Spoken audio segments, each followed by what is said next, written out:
এসেছেন। আপনাদের সবাইকে অসংখ্য ধন্যবাদ।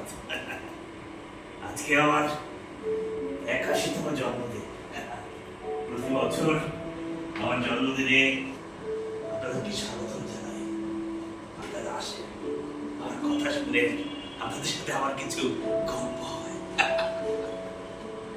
আজকেও সে তাই, আপনাদের সাথে আমার কিছু গল্প হবে, কিছু কথা হবে, একটু মাস্তি হবে। শেষ করে আমরা একটু কেক কাটব। তবে কেক কাটার আগে আপনাদের একটা গল্প শোনা। আমার গল্প। যদি আপনারা কেউ শুনতে চান তাহলে শুনতে পারেন, আর যদি কেউ না শুনতে চান তাহলে আমি কাউকে এখান থেকে পৌঁছাতে দেব না। না না, প্রতিদিনই তো আর না খাইয়ে বিদায় দেওয়া যায় না, তাই না?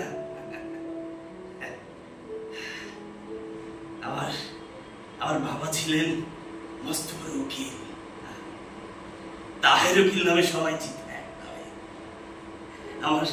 আমার বাবা সবসময় চাইতেন খোকা অনেক বড়, আর তাই তো ছোট্টবেলা থেকেই বাবার সাথে বলতেন, খোকা তোমাকে অনেক অনেক অনেক অনেক অনেক অনেক অনেক বড় যেন সবাই বলে তাহের উকিলের ছেলে অনেক দামি দামি মানুষ হয়েছে গো। আর তারপর থেকেই আমি জীবনে ঘুরতে ঘুরতে ঘুরতে ঘুরতে ঘুরতে ঘুরতে ঘুরতে ঘুরতে ঘুরতে আমি এত এত এত বড় হয়েছি যে সেখান থেকে কাউকে দেখতে পাচ্ছি না। আমি ডাকছি, বাবা বাবা মা মা, তারা কেউ আমার কথা শুনতে পাচ্ছে না। শুনবে কি করে? আমি যে মস্ত বড় উকিল, একটা বিজনেসম্যান, আমি আমার অনেক অনেক টাকা।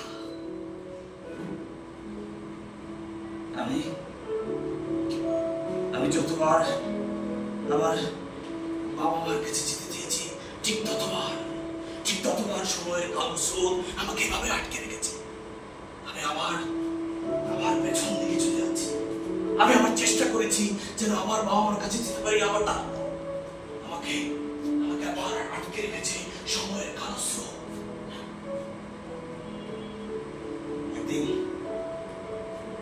একদিন মা আমাকে টেলিফোন করলেন আমার সাথে কথা বলার জন্য।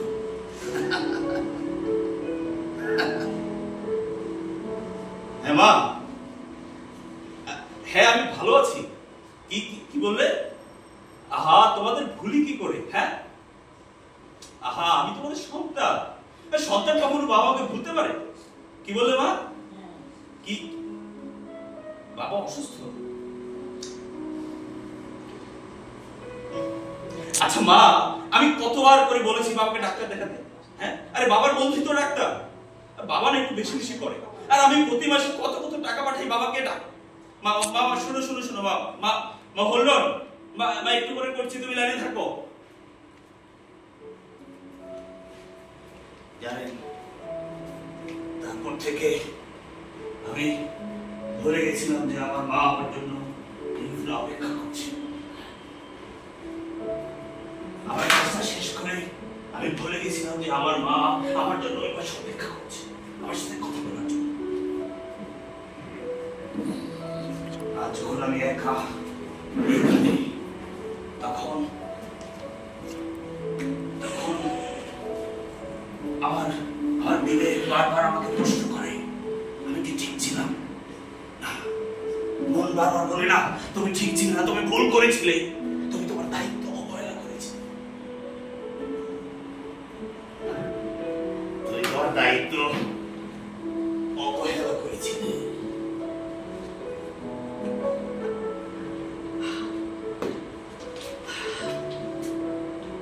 আপনারা ভাবছেন আমি পাগল হয়ে গেছি, তাই না? না, এটা আমার মায়ের ডায়েরি। আমার মা ডায়েরি লিখতেন।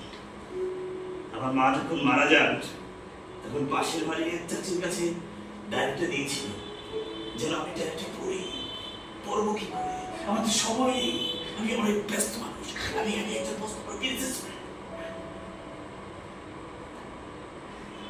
ডায়েরির 19 নম্বর পাতায় তাই তো মা লিখে গেছেন সেদিনের সেই কথা। খোকা যখন খুব ছোট ছিল ওকে আমি আদর করে খাইয়ে দিতাম। আমার মা লিখেছে ও খেতে চাইতো না, ও যখন মা বলে ডাকতো অনেক ভালো লাগতো, ও ছিল আমার সম্পদ।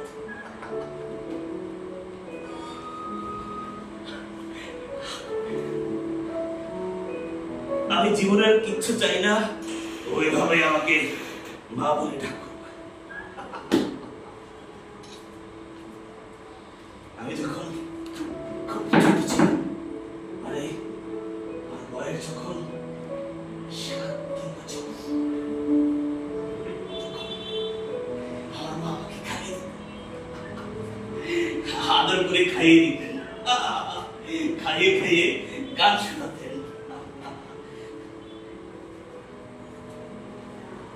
খোকা খোকা শোন, খোকা খোকা খোকা ওদিকে যাস না, খোকা খোকা বস এখানে। একটা দিব, সারাদিন তো তোর বাবা অফিসে থাকে আর সমস্ত যন্ত্রটা আমার। আর কর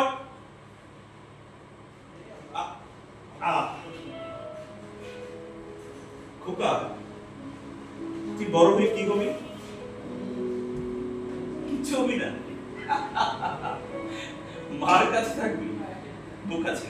হাকর গান শুনবি, ঠিক আছে গান শুনো, আগে খেয়ে দিবি।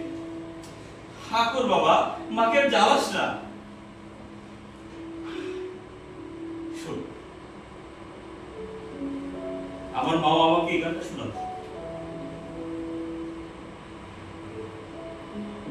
খোকা ঘুমালো, পাড়া জুড়ালো, মুরগি এলো দেশে, বুলবুলিতে ধান খেয়েছে, খাজনা দিব কিসে?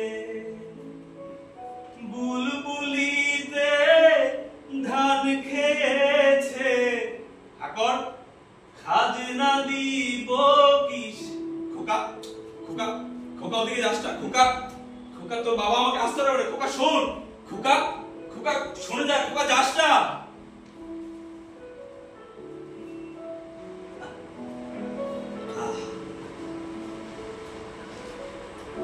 সেই দিনগুলো যদি ফিরে পেতাম তাহলে কখনই আর এভাবে মাকে ফেলে দিতাম না।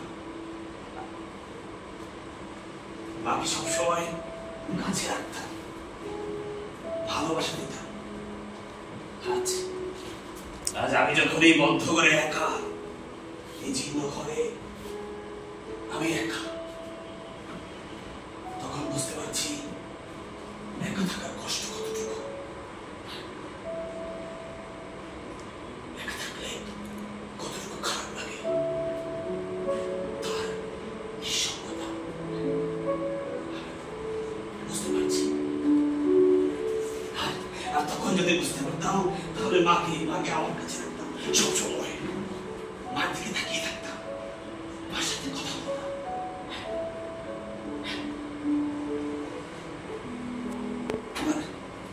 আমার বাবা মাঝে মাঝে ফোন করতেন কথা বলার জন্য, হয়তো আমার মুখ থেকে বাবা ডাকটা শোনার জন্য।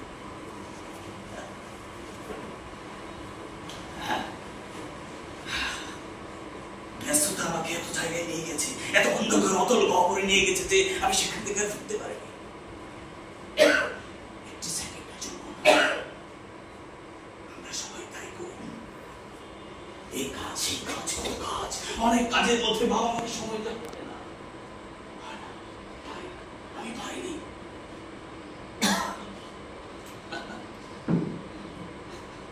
ও আপনাদেরকে তো বলতে ভুলে গেছিলাম, আমি না একটা বিয়ে করেছিলাম, দৃশ্য নামের একটা মেয়েকে। অনেক সুন্দর ছিল, ওর চোখ, ওর চেহারা অনেক সুন্দর ছিল।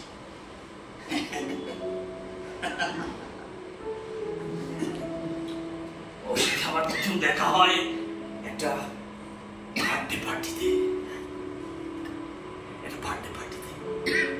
আমার প্রথম দেখা, তারপর ওর প্রতি ভালোবাসা, ভালো লাগা বেড়েই চলছে। ক্ষণিকের মধ্যে প্রেম, তারপর কত কিছু। আমিও ঠিক তেমনি একদিন ওর বন্ধুর বার্থডে পার্টিতে যাওয়ার জন্য রেডি হচ্ছি।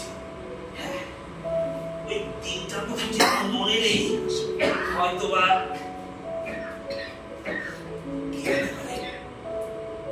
মনে পড়ছে না, হয়তোবা শনি, রবি কিংবা সোম। আসলে এত কিছু তো মনে পড়ে না, তাই না? বৃদ্ধ হয়ে গেছি যে। ঠিক এভাবেই আমি আমার বন্ধুর বার্থডে পার্টিতে যাই। তার বাড়িতে যখন পৌঁছাই তখন দেখি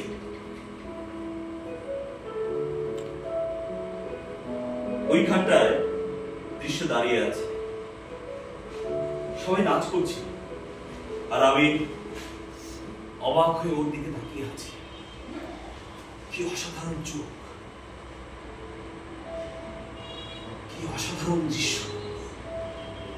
ওর চোখের চাহনি, ওর ভ্রু জোড়া, ওর কথা অসাধারণ। আমি না কিছু মনে করতে পারছিলাম না। তারপর ওর কাছে গিয়ে বলি, আমি কি তোমার সাথে নাচ করতে পারি?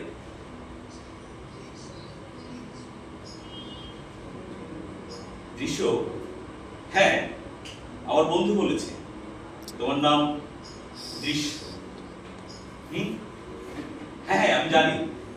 তোমার চোখ, তোমার চেহারা, তোমার চাপ, হ্যাঁ চাপ, তোমার ভ্রু সুন্দর, তুমি অনন্য। হ্যাঁ দৃশ্য, আমি তোমাকে ভালোবেসে ফেলেছি। কি বললে? এক দেখাতে ভালোবাসা হয়? হ্যাঁ হয়।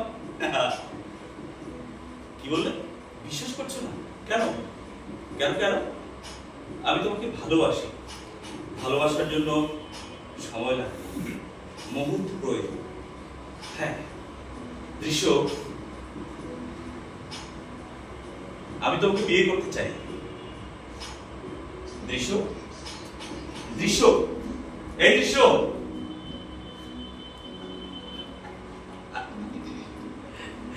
লজ্জা পেয়ে মেয়েটা ভেতরে চলে গেল। পাঠটা ঠিক মনে পড়ছে না। শুনি না, হবে কিছু একটা। তারপর ধীরে ধীরে প্রণয়, ভালোবাসা, তারপর সংসার। মা বাবাকে জানাইনি, বিয়েটা করেই নিয়েছি।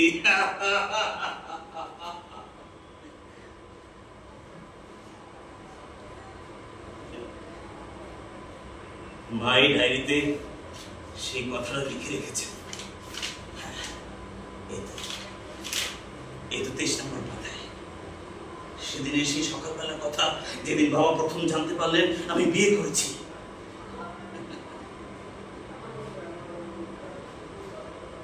বাবা এই চেয়ারটাতে বসেছিলেন, এখানে। তার খুব কষ্ট হচ্ছিল, সে কাউকে কিছু বলতে পারছিল না। এখানে এসে বসেছিল, এখানে একটা কানটুপি আর বাবার এই চাদর।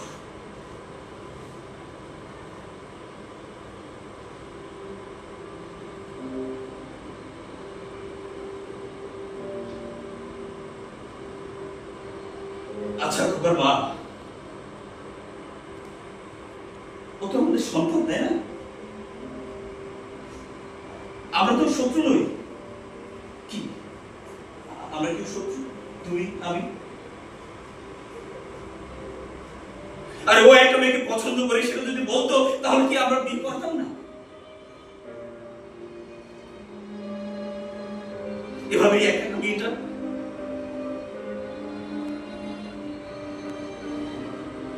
আচ্ছা খোকার মা, তোমার কি মনে পড়ে ও যখন জন্ম নিল? হ্যাঁ, ওয়ার্ড নাম্বার 8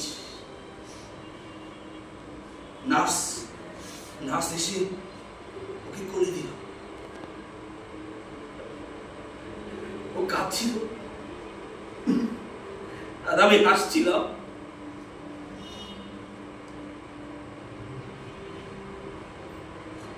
ও যে আমাদের 7,000 ধর সব ভুলে গেল। তারপর ও যখন হাঁটতে শিখল, ও আমার আঙুল ধরে হাঁটতো গুটি গুটি পায়ে। তারপর তারপর তারপর কি বলছো না কেন? ওই যে ও আমার পিঠে চড়ে খোঁড়া চড়তো আর আমি খোঁড়া হতাম, ও চাবুক দিয়ে আমাকে মারতো।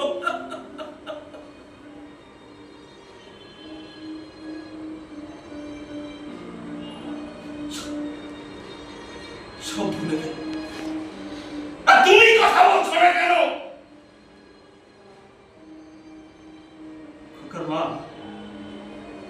আমার খুব কষ্ট হচ্ছে। আমার না খোকাকে একটু জড়িয়ে ধরতে খুব ইচ্ছা করছে। ওকে একটু জড়িয়ে ধরে বলতে ইচ্ছা করছে, খোকা আমি আমি আমি তোকে অনেক অনেক অনেক অনেক ভালোবাসি।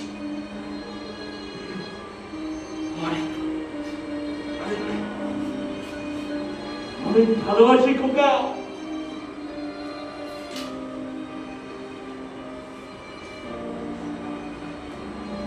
সেদিন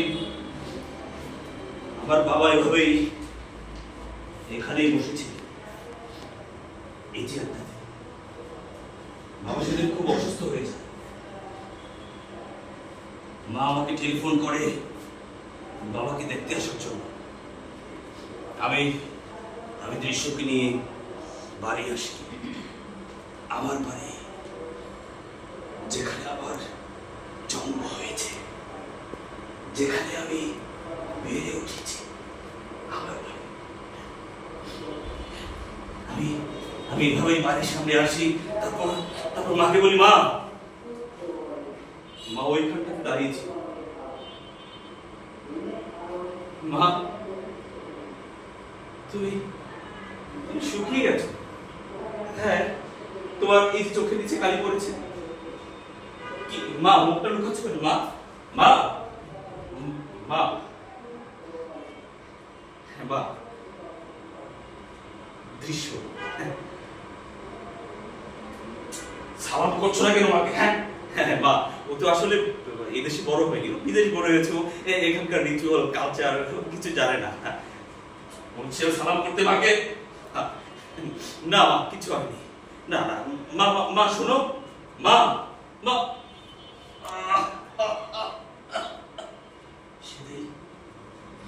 সেদিন এভাবেই মা অপমানিত হয়েছিল।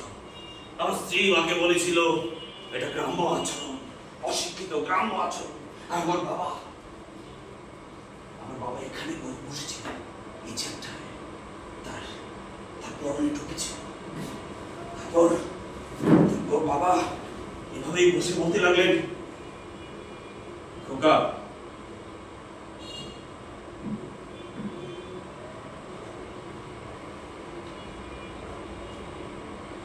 তোমাকে ডেকেছিলাম একটি কথা বলার জন্য। আর শোনো বাবা, তুমি যাকে অশিক্ষিত গ্রাম্য আচরণ বলছো, এই অশিক্ষিত মেয়েটাই তোমার স্বামীর মতো একজন সুশিক্ষিত ছেলেকে জন্ম দিয়েছে, মানুষ করেছে, বড় করেছে।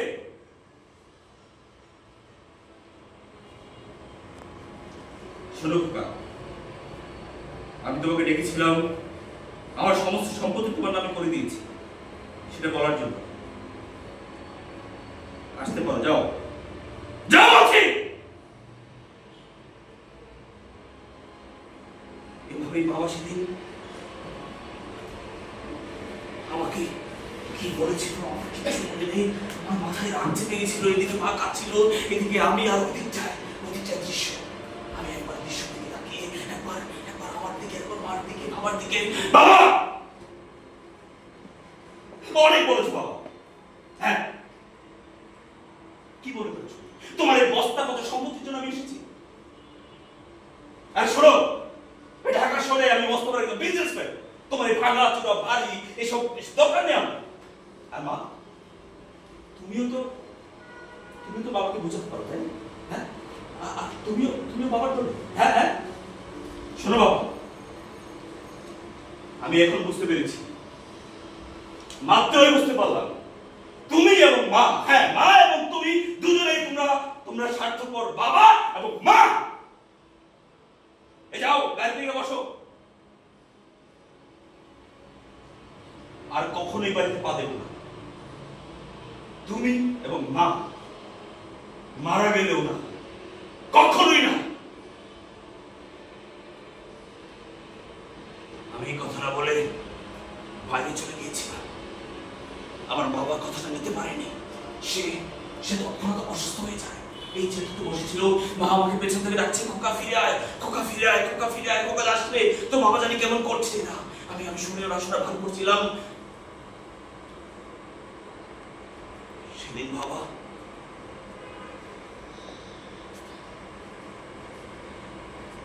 এই চেয়ারটা বসে মারা যায়।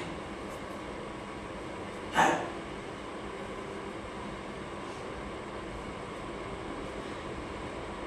এই চেয়ারটা বসে বাবা মারা যায়।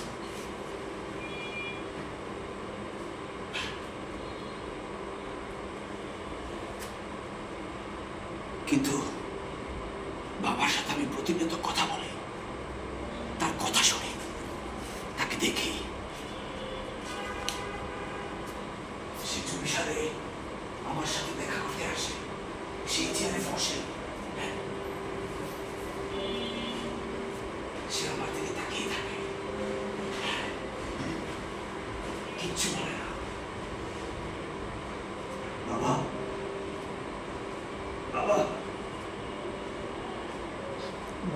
কথা বলো বাবা।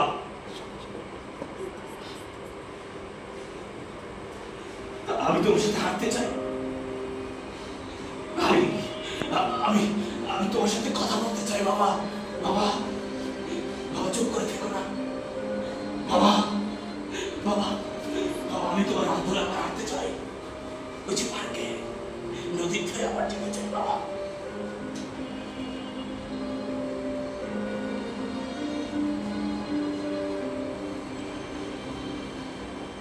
আমার বাবা এভাবে চুপ করে বসে থাকে, কথা বলে না। বাবা কিচ্ছু বলে না। বাবা শুধু আমার দিকে তাকিয়ে থাকে, তাকিয়ে হাসে, তাকিয়ে শুধু মজা নেয়। যেন আমি বুঝতে পারি একা থাকার নিঃসঙ্গতা, একা থাকার কষ্ট কতটুকু।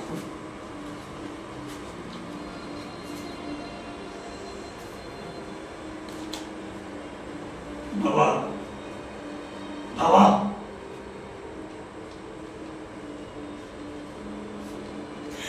আমি আর থাকতে পারছি না বাবা,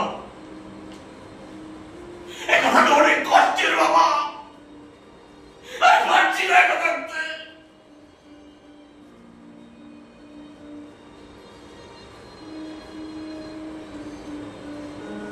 হয়তো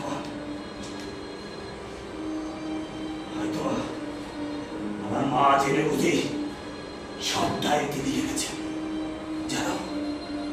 যেন আমি কষ্ট পাই, যেন আমি ভালো থাকতে না পারি। হ্যাঁ আজ বুঝতে পারছি, পৃথিবীর সব বাবা মারাই স্বার্থপর হয়। হ্যাঁ সন্তানের মুখে ডাক শোনার জন্য, একটু বাবা মা ডাকটা শোনার জন্য সব বাবা মারাই স্বার্থপর হয়।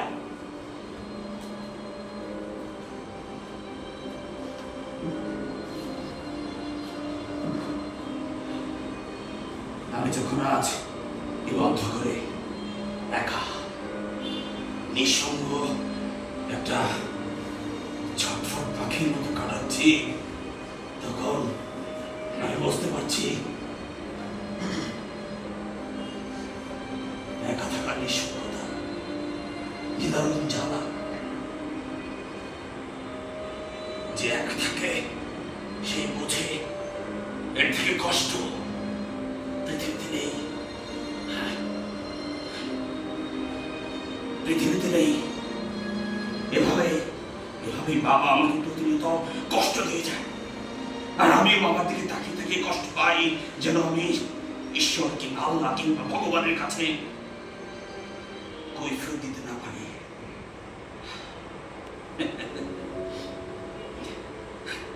আমি তো ভুলে গেছিলাম আমার একটা মেয়ে হয়েছে, ওর নাম লাবণ্য। অনেক সুন্দর সেটা, দেখতে ঠিক আমার মায়ের মতো। সে যখন হাসে আমার মায়ের হাসিটা পেয়েছে, অবিকল মায়ের মতো। ওকে আমি মা বলে ডাকি। আমি একদিন বসেছিলাম ড্রয়িং, আমার স্ত্রী দৃশ্য এসে বলল সে আমার মেয়েকে নিয়ে চলে যাবে বিদেশ। এদেশে নাকি মানুষ পাওয়া যায়, এদেশে নাকি পড়াশোনা হয় না, এদেশে নাকি মানুষ পাওয়া যায় না। আর আমি চুপটি করে শুনছিলাম বসে বসে তার কথা। এই চেয়ারটাতে বসেছিলাম, বসে অনেক ঘর ওর দিকে তাকিয়ে আছি।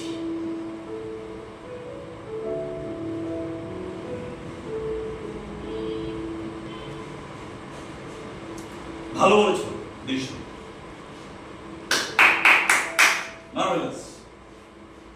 কি বললে? এদেশে কি যেন বলে, এদেশে মানুষ পাওয়া যায় না। গুড, এদেশে মানুষ পাওয়া যায় না। আচ্ছা দৃশ্য, আমিও তো এই দেশেই মানুষ হয়েছি। দৃশ্য আমার চোখের দিকে তাকাও, দৃশ্য শোনো, দৃশ্য আমি ওই দেশে মানুষ হয়েছি, এখানেই পড়াশোনা করেছি, এখানেই বড় হয়েছি, একজন মস্ত বড় বিজনেস। আর তুমি কিনা বলছো আমার মেয়েকে নিয়ে চলে যাবে বিদেশ? হ্যাঁ, এই যে সম্পত্তি, যে বাড়ি গাড়ি, টাকা পয়সা কার জন্য, কিসের জন্য? তুমি আর আমার মেয়ের জন্য, তোমার জন্য। আমার বাবাকে আমি মাকে দিতে পারিনি, তার লাশটা পর্যন্ত আমি দেখি। তোমার জন্য মায়ের সাথে আমার কোনো সম্পর্ক নেই। আর তুমি কিনা লাবণ্য, লাবণ্য আমার কথা শুনে যাও, লাবণ্য স্টপ। আর তুমি কিনা বলছো আমার মেয়েকে নিয়ে চলে যাবে বিদেশ। Dam sheet. লাবণ্য, লাবণ্য যেও না, লাবণ্য শোনো, লাবণ্য আমার কথা শুনে যাও, লাবণ্য।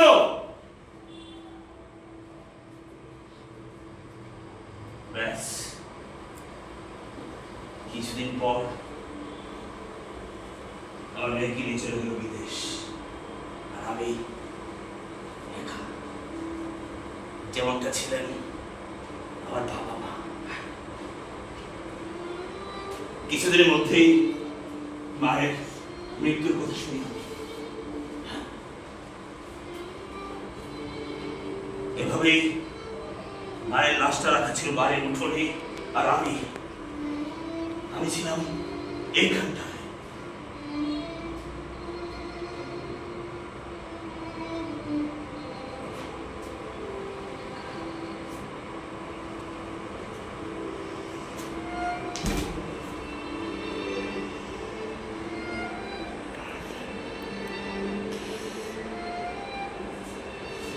খুব ধীরে আমি কাপড়টা সরাই।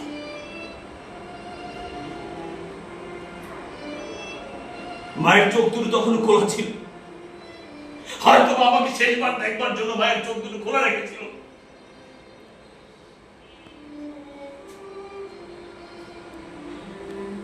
আমি আমার হাত দুটো দিয়ে মায়ের চোখটা বন্ধ করে দিই, তারপর সবাই মিলে ধীরে ধীরে ধীরে মাকে দিয়ে আসি অনন্তে। তারপর থেকে এইখানটায় এই ঘরে আমার সঙ্গী, এই ঘর আমার সম্পত্তি, এই চাদর, এই চেয়ার, বাবার সেই টুপি, চশমা আর মায়ের ডায়েরি।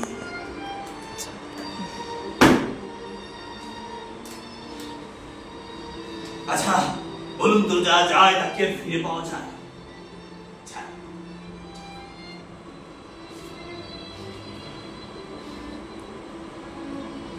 আচ্ছা আপনাদের সবাইকে রিকোয়েস্ট করছি, চোখগুলো একটু বন্ধ করুন প্লিজ, প্লিজ চোখগুলো একটু বন্ধ করুন, প্লিজ প্লিজ প্লিজ চোখগুলো একটু বন্ধ করবেন।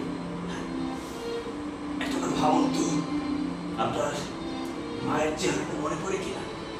আপনার মা দেখতে কেমন ছিল? আপনার মায়ের চোখ দুটো কেমন ছিল? সে হাসলে কেমন লাগতো? তার চুলগুলো কেমন ছিল? তার কপালে কেমন ছিল? তার কোনো দাগ ছিল কিনা? কিংবা সে হাসলে কোনো টোল পড়তো কিনা? কিংবা আপনার বাবা, তার চোখ দুটো কেমন ছিল? তার রং কেমন ছিল? সে কি করে হাসতো? সে কি করে কথা বলতো? মনে পড়ছে? আমার না মনে পড়ছে না।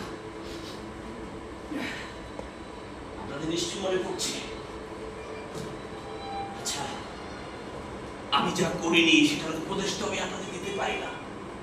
আমি যেটা করি না সেটার উপদেশ আপনাদের কি করে দিব? সবারই উচিত বাবা মাকে সময় দেয়।